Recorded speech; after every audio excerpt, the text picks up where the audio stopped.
연일 계속되는 무더위 같습니다. 오늘도 우리 교회를 들어오는데 무더운 날씨 속에서 안내를 보면서 계신 분들, 식당에서 이제 음식을 하는데 선풍기도 못 틀더라고요. 그래서 왜 선풍기도 못 트냐고 그랬더니 아마 먼지가 난다든지 그래서 선풍기도 틀지 못하시는 것 같아요. 뜨거운 이런 열기 속에서 식사를 준비하셨던 분들, 오면서부터 교회 청소를 열심히 하는 분들, 이마에 땀들이 이제 계속 맺혀 있는 분들을 보면서 입만큼 더운 것 같고는 덥다고 얘기를 말아야 되겠다라고 하는 생각을 해봤습니다. 올림픽 경기가 한창입니다. 올림픽 경기가 한창일수록 우리들에게 귀에 익은 소리가 있습니다. 그 이야기는 도핑 테스트라고 하는 말입니다. 언젠가부터 이런 이야기가 많이 떠돌았습니다. 이 도핑 테스트라고 하는 말은 선수들이 경기력을 향상시키기 원해서 금지된 약물을 선수들의 체내에 넣어주는 이런 행위를 말합니다. 그래서 이런 이제 금지됐던 약물을 투입하게 되면 먼저 이 제아무리 훌륭한 사람이라도 이 경기에 출전하지를 못합니다. 이런 이제 도핑 테스트라고 하는 말들이 일어나게 된 것은 1960년 로마 올림픽 때에 당시 있던 사이클 선수로 출전했던 한 선수가 경기 도중에 죽음을 당하는 그런 사고가 있었습니다. 그래서 잘 살펴놓고 보니까 이 선수가 지나친 흥분제를 복용을 한 거예요.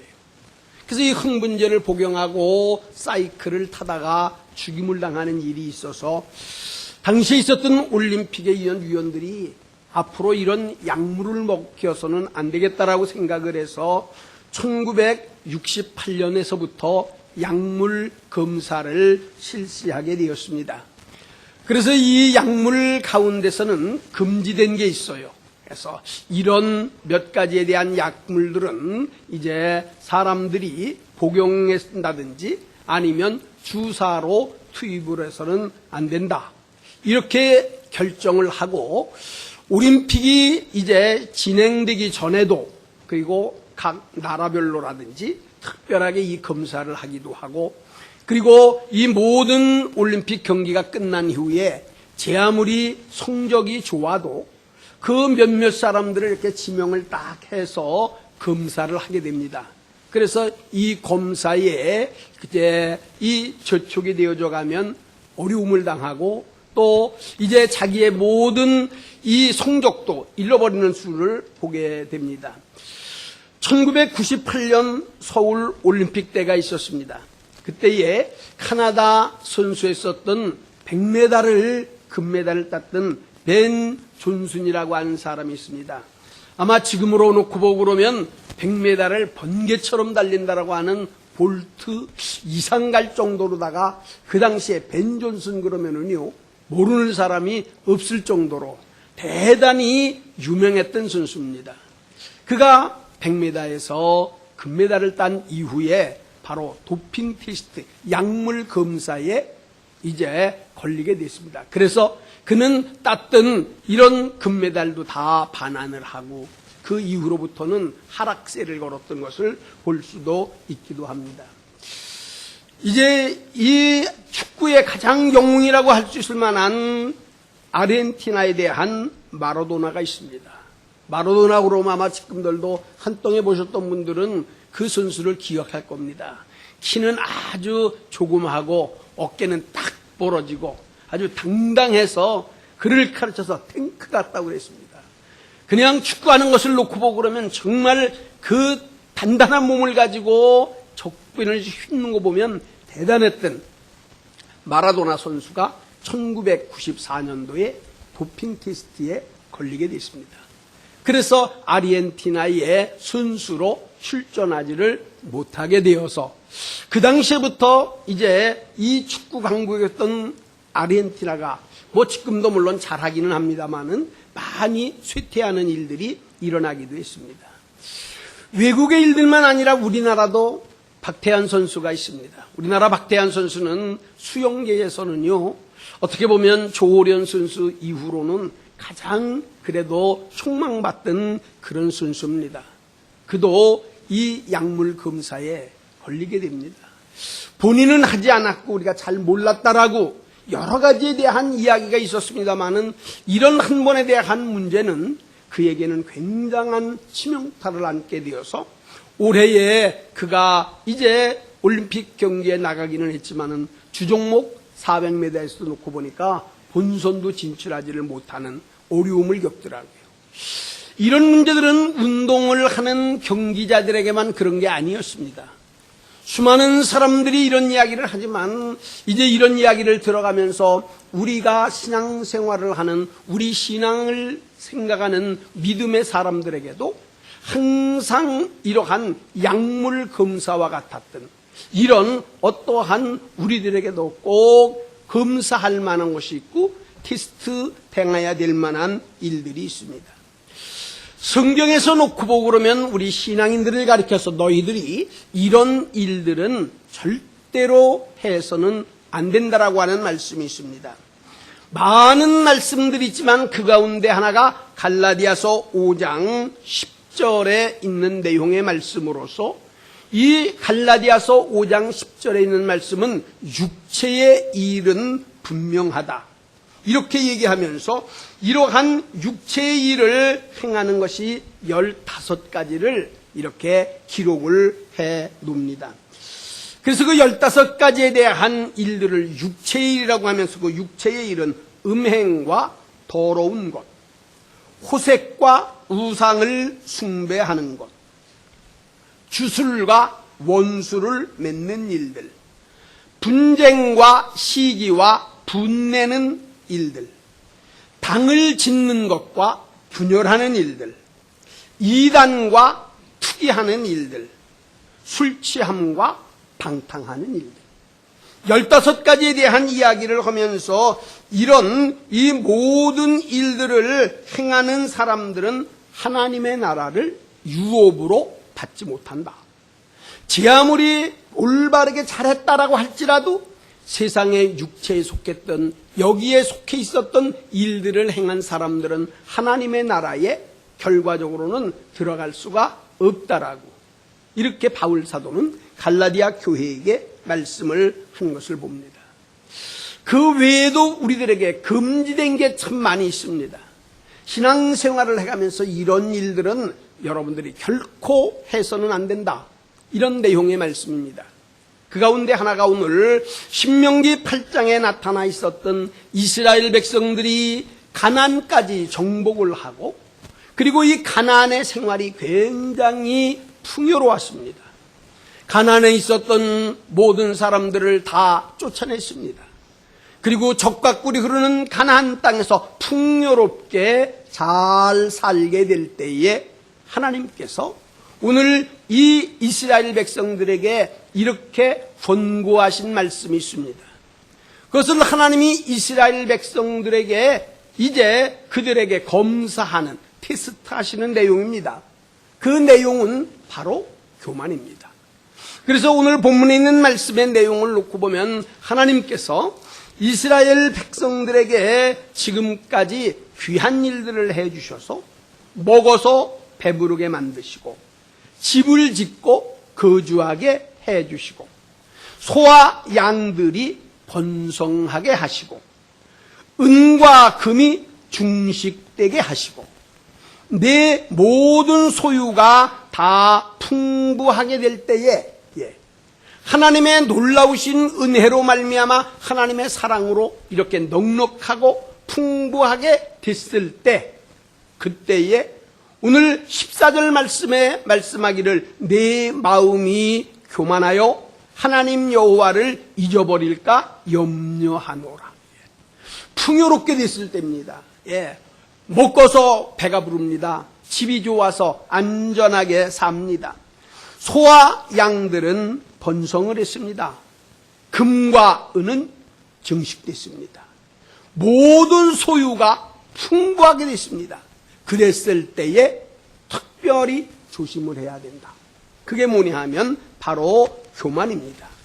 그래서 이 교만한 마음이 어떤 것으로 나타나느냐라고 하면 그들이 스스로 생각할 때 하나님을 잊어버린다는 겁니다. 그러면 하나님이 이스라엘 백성들에게는 어떤 하나님이셨습니까?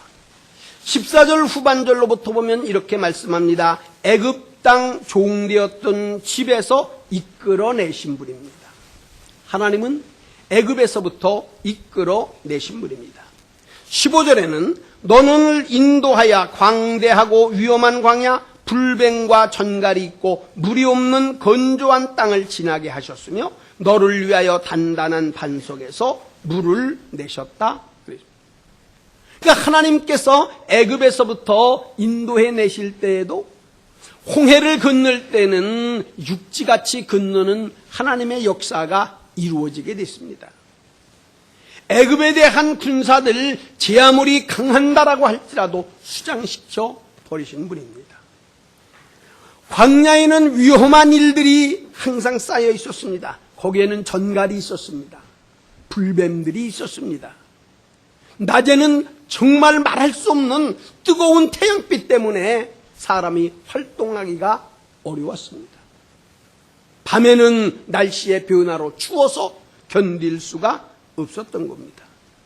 뿐만 아니라 농사를 짓는지 먹을 것들을 갖다가 장만할 수 있는 길들도 없었습니다. 광야 생활을 걷다 보니 목마르기가 한량이 없었습니다. 주위에 있는 적군들도 수없이 침략을 해왔습니다. 그러나 하나님께서는 이런 모든 일들을 보실 때에 하나님이 이 애굽에서부터 출애굽을 시키시는 일들, 광야에서부터 불뱀에 물렸던 일들, 목이 말랐던 일들, 춥고 더웠던 일들, 원수들로부터 계속해서 침략을 당했던 일들, 심지 아니하고 만들지 아니했던 의복들을 입혀주셨던 일들, 이런 모든 일들과 함께 하나님께서 이스라엘 백성들을 잘 인도하셔서 그들에게 크게 은혜를 베푸시고 축복을 해주셨다는 거예요. 그런데 그때에 그들이 말하기를 여호와를 잊어버리고 다른 신들을 따라 섬기며 그들에게 절하고 그들을 통하여 하나님의 명령 거역하게 되면, 다시 말하면 교만하게 되면 하나님께서 분명하게 너희들을 멸망시킬 것인데, 지금까지 일어났던 많은 없어졌던 민족보다도 너희도 똑같이 망할 거니까 특별하게 교만한 것을 조심하라, 이렇게 말씀하셨습니다. 이것이 우리 신앙적인 생활을 해갈 때에 갈라디아서 5장에 나오는 10절에 15가지에 대한 죄악에 대한 문제들을 짚게 하는 가장 기초적인 문제를 교만이라고 말하는 겁니다. 하나님은 교만한 자는 결코 좋아하시지 아니하십니다. 잠언 성경에는 수없이 말씀하고 계십니다. 하나님은 교만한 자는 물리치십니다. 겸손한 자에게는 은혜를 주십니다. 우리가 세상을 살아가는 동안에서도 우리 주위에서 너무 똑똑한 것 같고 너무 잘난 체 하는 사람들 별로 좋아하지 않습니다. 특별히 교만한 것은 하나님을 대적하는 일들이 됩니다. 그래서 그러면 오늘 하나님을 대적하는 게 어떤 일인지, 너희들이 교만한 마음을 갖는 게 어떤 건지를 살펴봐라, 테스트해봐라 라고 하는 겁니다. 그래서 오늘에 대한 설교의 제목이 교만의 도핑 테스트입니다. 우리가 교만한 것이 어떤 게 교만한 건지, 이 교만한 것이 하나님 앞에 얼마나 잘못된 것인지를 오늘 이 신명기 말씀을 통해서 몇 가지만 저희들이 이제 살펴보려고 합니다. 첫 번째로는 하나님을 의지하는 믿음이 점점 약해진다는 거예요. 그래서 우리가 신앙생활을 해가면서 우리들이 한번 내 자신을 점검해 보시기 바랍니다. 내가 신앙생활이, 내가 믿음이 점점 약해져 가는지. 다시 말하면 우리가 살아가는 사람들에게는 나 홀로는 살아갈 수 없다라고 생각하는 것이 믿음을 가진 사람들입니다. 그래서 믿음을 가진 사람들에 대한 장점은 뭐냐 하면 나는 약하고 나는 부족하지만 모든 능력의 하나님께서 계시기 때문에 나는 능력의 하나님을 의지한다. 나는 그래서 그 하나님 앞에 기도한다. 믿음을 가지고 사는 사람들의 가장 중요한 것 중에 하나는 기도하는 일들입니다. 그런데 기도하는 일들이 점점 줄어들고 기도하는 일들의 간절함이 사라져 버리면 이거는 내가 교만하게 되어져가는 시초로구나 이렇게 생각을 해야 된다고 하는 겁니다. 믿음을 가지고 사는 사람들은 기도를 어떻게 생각합니까? 기도는 하나님의 능력을 끌어당길 수 있는 힘이라는 겁니다. 하나님의 위대하신 힘, 하나님의 위대하신 능력, 그 하나님의 능력을 끌어내릴 수 있는 것, 이게 뭡니까? 이게 기도입니다. 기도 외에는 하나님의 능력의 역사를 끌어내릴 수가 없어요. 그런데도 우리들은 기도하지 않는 것은 하나님의 능력을 끌어당기지 않아도 내 힘대로 살아갈 수 있다라고 생각되기 때문에 믿음이 점차적으로 약해져 가고 하나님 앞에 기도하는 기도가 간절하지를 못하다라고 하는 말씀입니다. 우리들에 대한 모든 어려운 문제를 해결할 수 있는 것이 기도다. 이런 문제들을 우리가 믿음을 가진 분들이 잘 압니다. 그래서 힘들고 어렵고 해결할 수 없는 이런 일들이 있을 적에는 기도하는 겁니다. 나라의 왕들도 마찬가지입니다. 나라를 이끌어갈 때에 힘들고 어려워 내 힘으로 되어지지 아니할 적에는 기도하는 겁니다.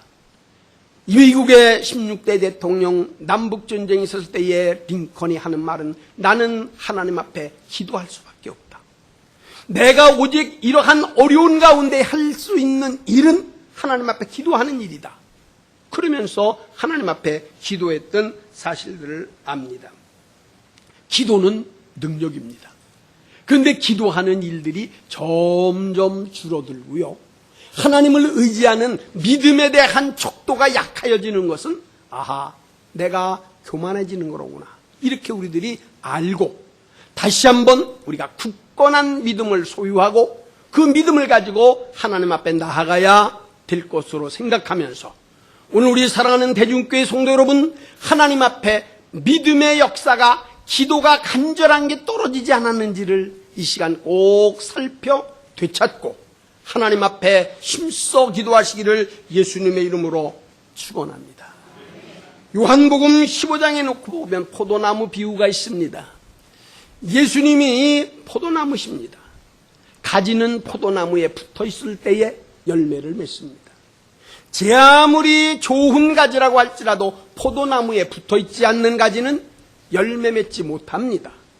우리가 제 아무리 많은 걸 가지고 있어도 그리스도에게 함께 씌워지지 못하면 우리들 스스로는 열매 맺을 수가 없으며 하나님 나라에 들어갈 수가 없다는 것을 알아야만 됩니다.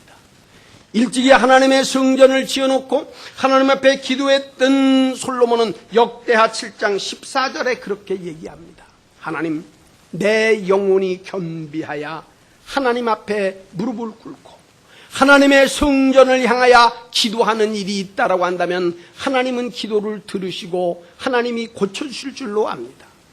이 땅에 비가 내리지 않아 가뭄이 온다든지 전쟁이 일어나 수없는 원수들에게 위험을 당한다든지 전염병이 도는 일이 있다든지 메뚜기들이 온 식물을 먹어치는 일이 있다든지 우리의 사람의 힘으로는 도저히 할 수 없을 때에 하나님의 성전을 향하여 겸손한 마음으로 무릎을 꿇고 기도하면 하나님은 그곳에서 들으시고 우리에 대한 모든 고통과 어려움을 고쳐주실 거다.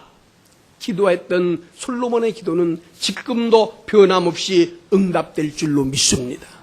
가뭄이 심하고 전염병이 올고 세상에 대한 환난과 어려움, 수많은 역경들이 있다라고 할지라도 하나님의 말씀을 믿음으로 받아들이고 하나님의 성전을 향하여 무릎을 꿇고 겸손하게 엎드려 기도하는 사람의 기도는 응답하십니다. 열려집니다.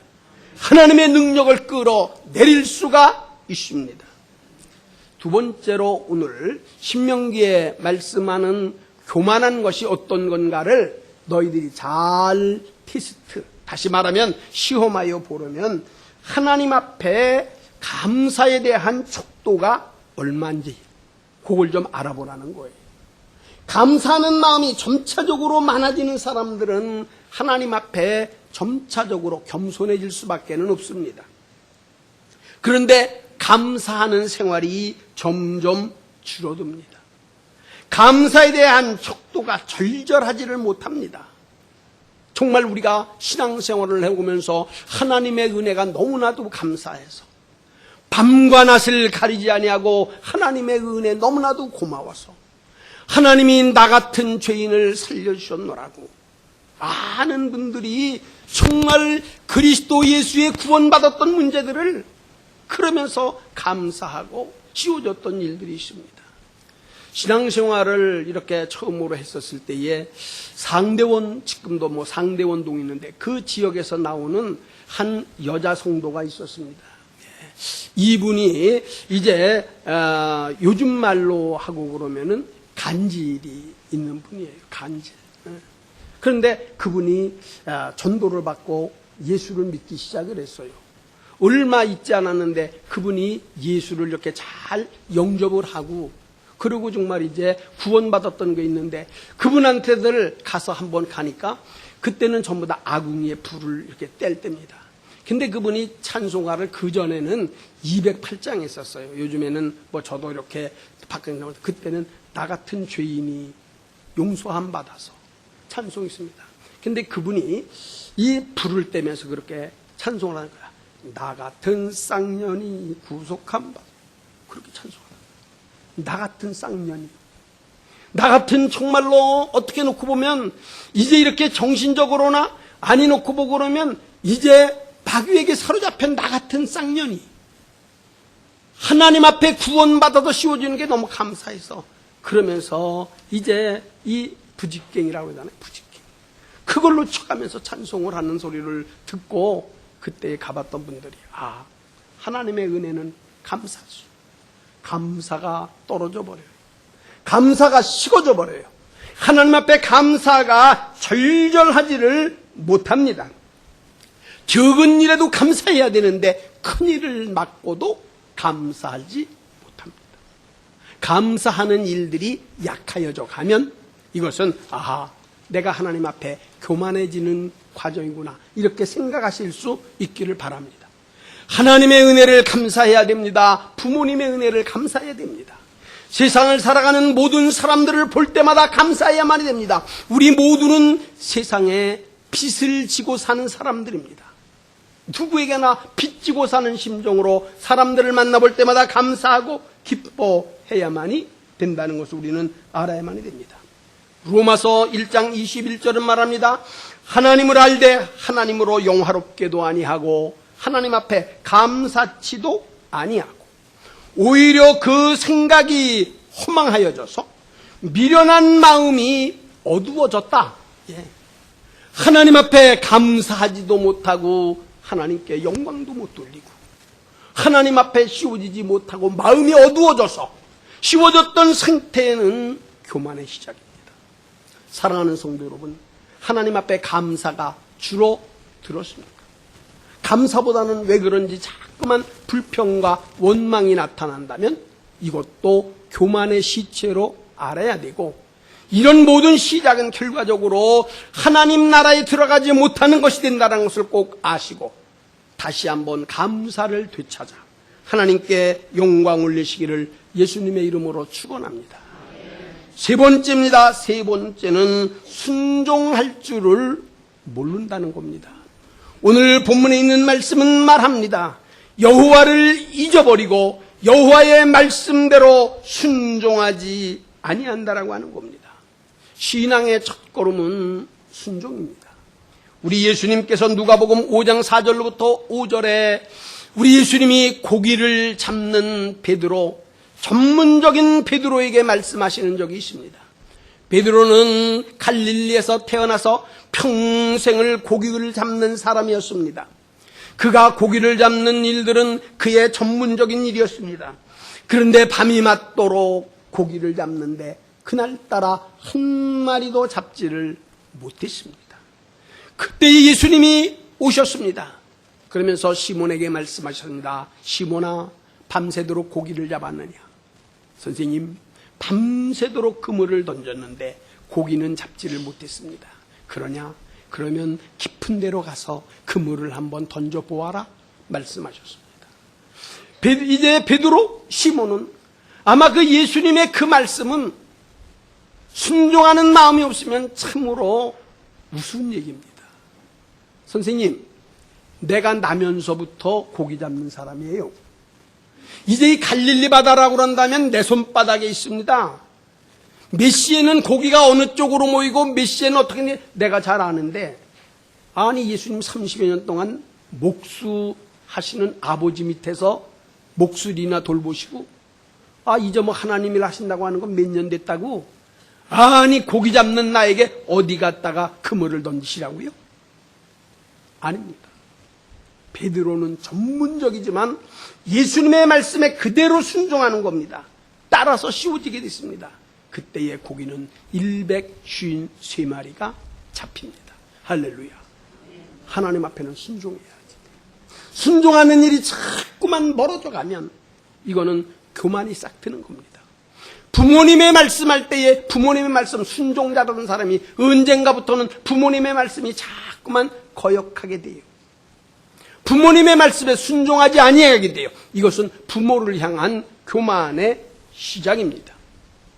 우리 모두가 하나님 앞에 겸손하게 씌워져 가며 하나님 앞에 순종할 때에는 우리의 신앙이 돈독하게 되어져 가지만 순종하게 모를 적에는 교만의 시작입니다.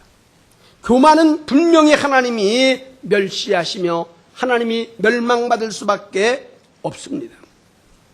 주일학교 다닐 때에 주일학교 어린이들에게 교만한 자기 분수를 잘 알지 못하는 이런 이야기를, 이런 동화를 해준 적이 기억에 납니다.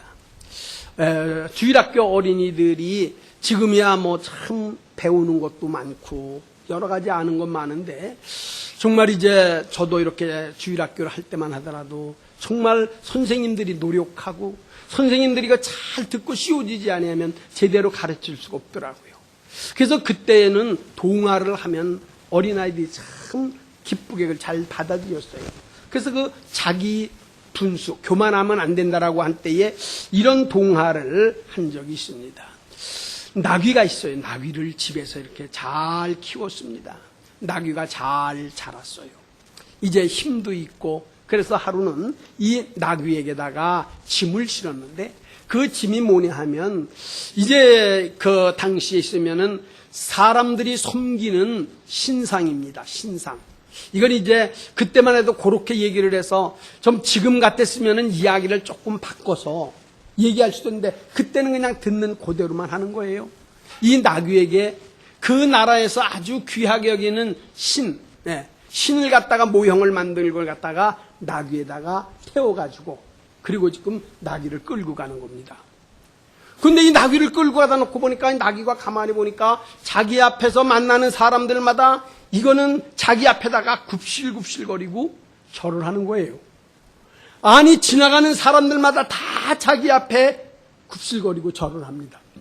어깨가 으쓱거려졌어요. 야, 이것 봐라. 나를 이렇게 사람들이 높이고 하는 걸 내가 여태까지도 이걸 몰랐네. 그리고 더 교만해졌어요. 아니 조금 더 가다 놓고 보니까 자기 주인보다도 벌써 생긴 걸 딱 놓고 봐도 아주 높은 자리에 있는 사람 같았던 그런 사람이 딱 오더니 자기 앞에서 절을 하는 거예요. 이런 일이 있다 놓고 보니까 나귀가 점점 더 교만해졌습니다. 점점 더 교만해졌어요. 그래서 생각을 해보는 거예요. 이거 사람들이 말이야, 나만 보면 내 앞에서 다 굽실거리고 머리를 숙이는데 내가 이까진 짐, 이걸 내가 지금 이거 지고 댕기게 됐냐? 그러면서 몸을 흔들면서 주인의 말을 안 듣는 거예요. 주인이 갖다 놓고 보니까 이거 말을 안 들어요. 그래서 채찍으로다가 때립니다. 야, 가라. 그런데도 꼼짝 안 합니다. 웃기지 마라. 내가 지금 사람들보다 다 나한테 절하는데 내가 지금 이거를 네 말 듣고 갈 것 같으냐? 채찍을 더 때려도 앞발만 듣고 시행거리면 안 가요. 네. 주인이 뭐라고 생각했는지 압니까? 아하, 요놈 좀 봐라.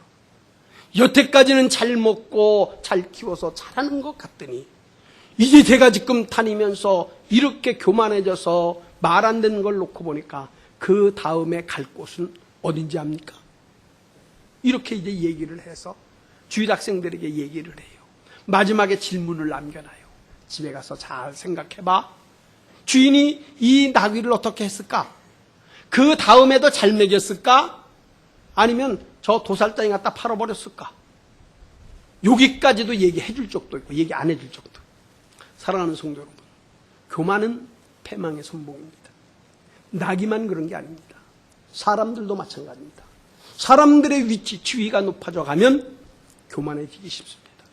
오늘 신명기 8장에 있는 내용의 말씀에 오늘 분명하게 말씀합니다. 너희들이 지금까지 이렇게 잘 살고 모든 것이 풍요롭고 넉넉한 것은 하나님의 놀라우신 은혜요 하나님의 사랑인데도 아직까지 너희들이 그것을 깨닫지 못하고 교만하여 지면 하나님 앞에 범죄하고 하나님께서 촛대를 옮기시는 겁니다.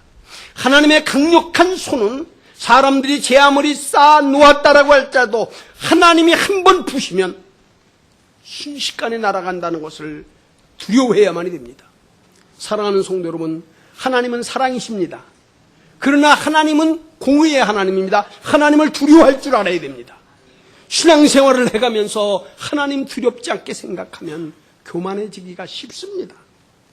하나님은 사랑의 하나님이시지만 공의의 하나님을 우리가 바르게 잘 알고, 요즘에 올림픽에서 이제 많은 사람들이 이 금메달을 따고 좋아합니다마는 또 나름대로다가 질서를 잘 안 지킨 사람은 두려워할 거예요. 왜? 도핑 테스트.